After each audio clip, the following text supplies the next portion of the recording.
if you're working at a place that sells a particular type of vehicle, and you're one of the service technicians that works on those type of vehicles, and you want to get in really hot water with your boss man really fast, even if you believe that this kind of vehicle is a piece of junk, if you tell your customer that their vehicle is a piece of junk and you're working at the dealer for that particular vehicle, you will get in some seriously hot water.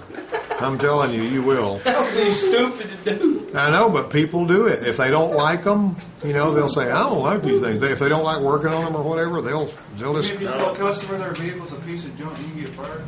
Well, it depends on how forgiving your boss man is. Now, some of you may have a boss man like Darth Vader, and the Emperor is not as forgiving as I am, and all this kind of stuff, But I mean, those guys, some of them, you can get in some hot water. If these people are busting their ear and trying to sell, XYZ brand of car, and you're working on it in the shop every day, and you don't like it because it's a trashy car and it's junk and they break down all the time. Well, breaking down all the time, well, that's more work for you, isn't it? Yep.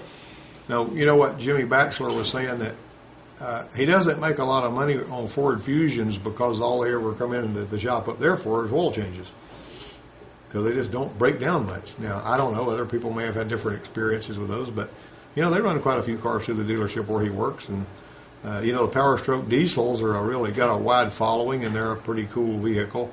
But those and the Duramax and the Cummins, they all still give trouble, so there's not any, you're not going to insulate yourself from trouble no matter what kind of vehicle you have.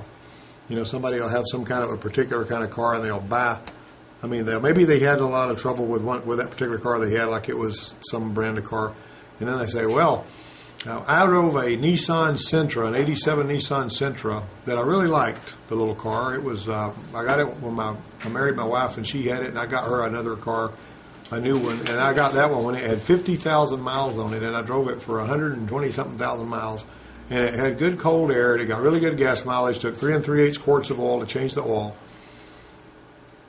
But I had to work on that car to keep it on the road more than any other car I ever owned. Wow. It was always giving trouble. Not always, but it gave more trouble.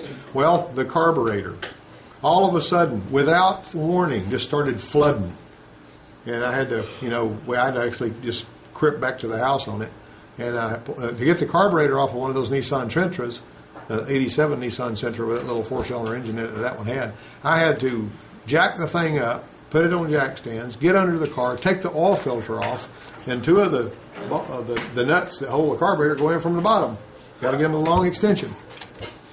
And if you go to the Nissan place and you're going to buy a carburetor kit for a Nissan Sentra, they don't have a carburetor kit per se. They got an A kit and a B kit. It's over $100. What do you mean an A kit or a B kit? I don't know.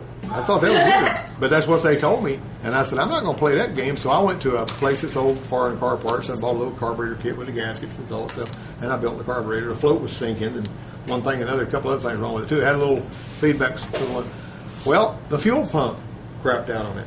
And what happened with that was the fuel pump, when the fuel pump would go out on one with a carburetor on it, what we do is you'd be driving it, everything's fine, you park it, you shut it off, you let it sit there a little while. When it's hot, you go back out and you're going to go on down to wherever, and you crank it up and you get right around the corner down the street, and all of a sudden it's out of gas. And then finally you get some gas back up the carburetor and then driving okay for a while. But that was, one of the little check valves in the fuel pump would come apart, and the fuel pump would lose its prime while the engine was sitting there was hot. So I had to fix that. And there was another problem it gave where there's a little screen in the carburetor that was stopping up while I was on a trip to Savannah, and I didn't know that screen was in there. And you can't get to it without pulling the carburetor apart. But I'll tell you how I got to it. Actually, no, I had good fuel going up through to the fuel line into that carburetor. And that screen's not even necessary. It's just the last little screen. And what happens is that screen clogs up. And I would be starving for fuel driving to Savannah on Highway 84. So I screwed the fitting out where the fuel went into the carburetor. And I got my test light and I rammed it up in there and tore that spring. Rip. And then I had good, or screen, not spring. And then I had good fuel. And, there's no reason for that. But let's see. There was several things I had to do that car with, and I was... I just worked, I did the services at every interval I was supposed to do. Well, one day I was out there when I was working at the Ford place over there, and they said there was a Ford Explorer that was still under warranty, and sometimes when this lady would get in it to start it, wouldn't do anything. Now, this was before the days of passive anti-theft. Right? So she gets in there and she's turning the key and it won't start. She called and they says, grab some tools, go over to personnel resources and see if you can figure out why that Explorer won't start, because if we put it on the wrecker and we haul it in here, it's going to start up just fine. That's always the way it is. You want to get it before you've moved it around and cause a problem to go away, right? So I said, all right. So I go over there, and I'm laying on the ground under there with my test light, and I've hooked it up to the around somewhere, and I'm touching this little wire that's coming from through the neutral safety switch to the starter. And she says, I said, okay, now turn this key in. So she turned the key, and there was no power there. And I was tracking that back, and I think it had a pin pushed back in a connector or something. I don't remember what it was. But anyway, this guy came out of the personnel resources while I was laying on the ground under there, and he says, if you had bought you a Nissan or a Toyota, you wouldn't have to work on them. Toyota. That's what he said, a Toyota, a Nissan or a Toyota. And I said, now wait a minute. I drive a Nissan and I have to work on it too. He wasn't prepared for that. He figured, But at the same time, you're not going to be you cannot be absolutely certain that you won't have any problem just because you bought such and such a brand of car. Because sometimes you're going to have, you don't have. And I think the people that drive the car that are sitting behind the seat are the one that's best. In a lot of cases, they're better. Their driving experience is what's going to be a better indicator of what it is that whether one's good or not. Okay. Now then, here's your manual locking hubs, right over here. Got a locking knob that's got to be manually turned to engage the front wheels. You turn the knob, that activates a cam that compresses the outer pressure spring, forces the inner clutch ring over the hub, over the axle shaft, right? And so they got to get out and turn these knobs. Now, I knew a boy that got killed because he got out to lock the hubs and the truck rolled over on him when he was out locking the hubs, And so it's best to stay in the truck if you can. So manual locking hubs is not really such a great way to go. Now this is an automatic locking hub assembly right here. See the way that's all broke down? All right, now let's zoom out a little bit so we can see what we're looking at there. You got a hub, you got a main spring, see that? You got a cage, a clutch ring, a spring cage assembly. That looks pretty doggone complicated, doesn't it? Mm-hmm. All right, locking ring. Isn't that like the Bronco that I took apart that one time? I think so, yeah. Yeah, that blue one. Yeah, our Bronco. Yeah. Well, no, ours has got the manual locking hub, but I think that blue one that belonged to Denise Saul's son was the one that you're thinking about. Oh, yeah. Yeah, that was it. Yeah, because we put brakes on it and all that. Okay, the front axle shaft rotation locks the hub. You can see these words here. See that? Yeah. And I want to just read everything to you. All right, I'm going to zoom in on that. Okay, as long as the vehicle's in two-wheel drive, the front wheels it can turn freely on the axle. You don't want to be driving the front driveline member the whole time you're cruising down the road. And a lot of four-wheel drive buffs are into this anyway, So, okay, when the wheel changes, the hub's in locked position, the return spring's compressed. When the wheel changes direction, the cam rotates, and it forces the clutch gear off the spines that connect it to the hub. In other words, if you're in two-wheel drive or four-wheel drive, it's actually going to happen. Normally, on this type of automatic locking hub, it's going to go in when you tell it to go into four-wheel drive, and vacuum is what makes it operate. So if you're going to disengage it on some of the automatic locking hubs, you put it in reverse and back up the length of the vehicle. See that? You would put it in two-wheel drive and back up for several feet. Now, a lot of people don't ever do that, and when their four-wheel drive gives trouble, they say, oh, this is a sorry outfit. See, there's your vacuum hub right there. Yeah, there's your vacuum hub right there. See how that's all laid out? And this is part of the driveline stuff. So, hold on now. The vacuum, the hoses, they break regularly or easily? Well, yes and no. I mean, if it's some of them last a long time and never give any trouble. And some of them, the hoses will, get dry and crack and split and all that kind of stuff. So you can have that occasionally. And it comes off engine vacuum? Yeah. It actually has got engine vacuum going down there to, on the transfer case, you got a switch. A vacuum switch. And whenever you change it, a little cam in there moves it on most of them. This is sort of a generic, a lesson thing here. But yeah, it's got a little vacuum switch here that drives it out there. Or it'll have a solenoid. that will have vacuum going to it. When you energize the solenoid, the vacuum goes on through and that kind of stuff. And a lot of the times you can fix somebody's four-wheel drive by just getting under there and checking those vacuum lines. As a matter of fact, on the old Jeeps, I could not find a schematic anywhere of how those vacuum lines were supposed to be routed on the older Jeeps. And I found one that was in really good shape and worked well, and I drew me a picture on my little clipboard and covered it with tape, so I'd always have it. Matter of fact, I've got that clipboard there, and I can show you that if you ever want to see it. I drew little pictures of the valves and all that stuff. A hub lock body snaps over the end of the hub, and it creates the outboard end of the vacuum cavity. You see that? See how that's laid out there?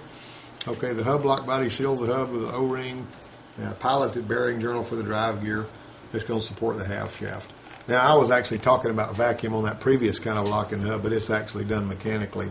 These right here, you're basically going to take what you've got, what you're working on, and look in your book and find out what it is you've got, and then work on it from that perspective. You're not going to be able to memorize what everything's got. You're going to have to go to your shop manual.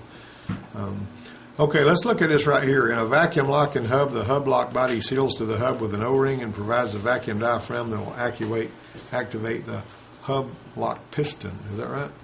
What I'm saying? In a vacuum locking hub, the hub lock body seals to the hub with an O-ring and provides the vacuum diaphragm that will actuate the hub lock piston. Yeah. Is that right? The second bullet said. That phone is automatically programmed to ring anytime I'm giving a lecture in here. I just love it when it does that. Okay, now then, so that's actually false. Did you read this? Look up here. What does that say? Look at that second bullet point. The hub lock body seals to the hub with an O-ring, provides a piloted bearing journal for the drive gear that will support the half shaft, and carries the vacuum diaphragm that will activate the hub lock piston. See, that was worded totally wrong, that true false there. Number 2, in a vacuum locking hub, it takes 11 inches of mercury or greater to disengage the piston. Right? Is that true?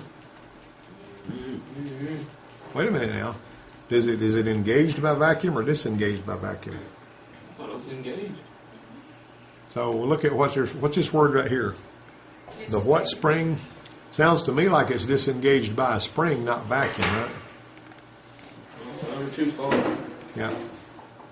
Now look at this. Ooh. See there? The level of vacuum applied controls the stroke of the piston. 11 inches or greater to engage. All right. See that? So in that particular case, look at that one. The piston assembly engages and disengages the hub lock by controlling the piston spring. Full stroke of the piston assembly unlatches the piston, releases the spring. A partial stroke latches the piston together, caging the spring. And so on this particular type here, you actually are engaged and disengaged. But look at your question. It doesn't take 11 inches to disengage it. It takes 11 inches to engage it, right? Is that what I meant? Is that where we're at? So that's going to be a falsy there, too. That one at number 2. Number 3, on vehicles with automatic hubs, the rear axle shaft rotation locks the hubs.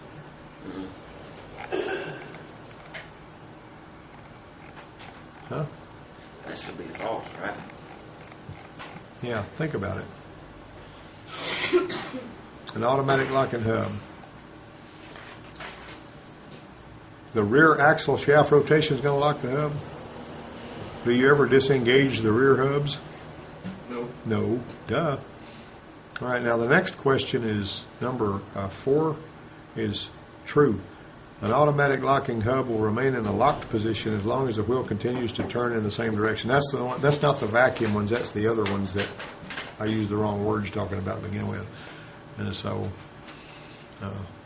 basically, you got to stop and back up to put it in two-wheel drive and back up to disengage them on those automatic lockers if they're not vacuum. And the disengaged spring keeps the clutch ring in the idle position when opposed by the engaged spring within the piston assembly. That's a bunch of hooey. That's a falsy there.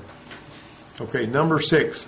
When it's shifted into four-wheel drive and axle shaft rotation occurs, and this is on the automatic locking hub right here, first one that I had there. Wait a minute. Let's see, right here, automatic locking hub. All right, look at this. Read that and get your answer to your next question. When the vehicle is shifted into four-wheel drive and axle rotation occurs, what is actuated? Cam. Okay, you got a cam that's actuated there, don't you? To unlock the hubs after driveline windup has occurred, what do you got to do there? D. That's all, yeah, drive in the opposite direction. Okay, we're going to do a little completion here. The piston assembly engages and disengages the hub lock by, now this is in the, we're talking about vacuum hubs now. Controlling the piston spring. Vacuum diaphragm. What's that now? Controlling the piston spring. Engages and disengages the hub lock by the outboard end of the vacuum cavity. By the outboard. Look, see, right there? That first bullet point? Outboard end of the vacuum cavity. I don't see that. Wait, I'm confused now. Hub lock body snaps over the end of the hub, creating the outboard end of the vacuum cavity. Got that? All right.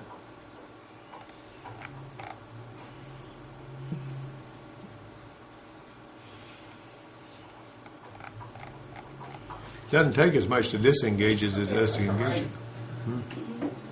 That's number 8. Just put that's the outboard end of the vacuum. I'm sorry, controlling the piston string. I'm sorry, she was right, and I was goofy. What's number 8 over here? Yeah, I was this. I got the short answers and the completions crossed up on the answer thing. Yeah, okay. Sorry about that. Control. Controlling the piston spring, and then number 9 is the hub lock body snaps over the end of the hub, creating the outboard end of the vacuum cavity. She was on target, and I was off base here. That's why I got confused. Yeah, I know. I confused you. That's what I do sometimes. The hub lock body snaps over the end of the cub, and then the inner spring is compressed as long as the hub's locked. Got that? You ready for that? Is that good? All righty then.